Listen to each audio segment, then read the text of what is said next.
Ah, vous y connaissez en architecture?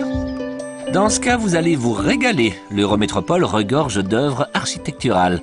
À ce propos, saviez-vous qu'une des 3 grandes villes de l'Eurométropole possède une spécificité assez hors du commun?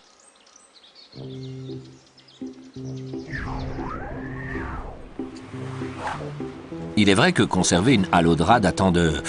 Oulala, il y a vraiment très longtemps, est assez hors du commun. Mais ce n'est pas ce à quoi je pensais. Comme je le disais, la région regorge d'œuvres architecturales. La Allodra de Courtrai, par exemple, qui date du Moyen-Âge, fut malheureusement bombardée en 1944. On peut encore voir une partie de l'édifice d'origine, le beffroi. La cathédrale Notre-Dame de Tournai est, par l'alliance harmonieuse des styles roman et gothique, un des témoins les plus impressionnants de l'art médiéval occidental. Aujourd'hui, quelques longs siècles plus tard, elle est en pleine restauration, un chantier colossal. La Allodra de Tournai est de style Renaissance. Construit un peu plus tard, le musée de l'Hospice Comtesse à Lille, qui conserve de précieux témoignages sur l'histoire de la ville, est un ancien hôpital fondé en 1237 par la comtesse Jeanne de Flandre. Le bâtiment attenant au passage évoque l'hôtel lillois de la Renaissance et se remarque par l'alternance de fenêtres étroites sans meneaux et d'autres à croisées de pierre. Sinon, à Lille toujours, il suffit de se promener un peu pour admirer la variété des styles architecturaux de la capitale des Flandres. Le Palais Riour, la Vieille Bourse, le rang du Beauregard. Enfin, pour finir ce petit voyage dans le passé, comment ne pas évoquer le béguinage de Courtrai, qui en 1238 était une communauté autonome de religieuses qui comprenait des installations domestiques et bien sûr monastiques.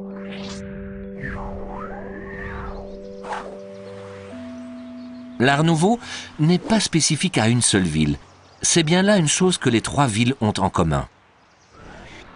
Construite au tout début du XXe siècle, la maison Coyot, à Lille, est un véritable manifeste de l'Art nouveau.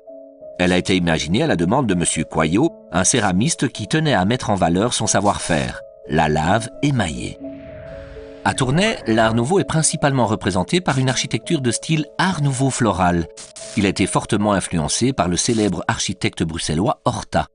Retournons un peu plus loin dans le passé, au XIXe siècle plus exactement, et dans un tout autre style. À Roubaix, on peut admirer l'ancienne usine Motte-Bossu, construite en 1843. On appelle ce type de bâtiment château de l'industrie, car basé sur le style féodal flamand.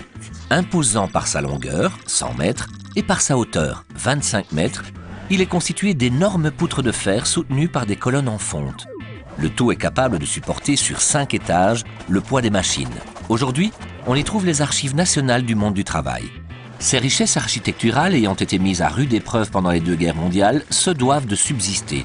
C'est pourquoi, à Ménène et à Verviers, l'architecture de la reconstruction a été mise en place.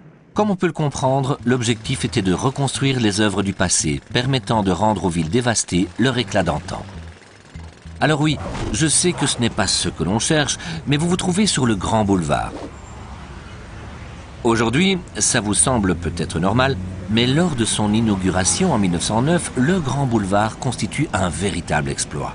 Reliant les villes de Lille, Roubaix et Tourcoing sur plus de 14 km de long et 50 mètres de large, il permet la circulation des piétons, des cyclistes, des automobiles et bien sûr du fameux tramway Mongy. Pour l'époque, ce n'est pas rien. Eh oh les amis, vous savez que vous foulez une autre spécificité de l'Eurométropole là? Les ponts de Courtrai. Pour permettre le passage de bateaux plus volumineux, on a décidé de reconstruire 7 ponts au-dessus de la Lys. L'objectif étant de construire des ponts individuels pour ne pas désorienter les habitants. Bienvenue au XXIe siècle, bienvenue au grand projet urbain. En parlant de projet, saviez-vous qu'à Villeneuve d'Ascq... Oui. Ah oui.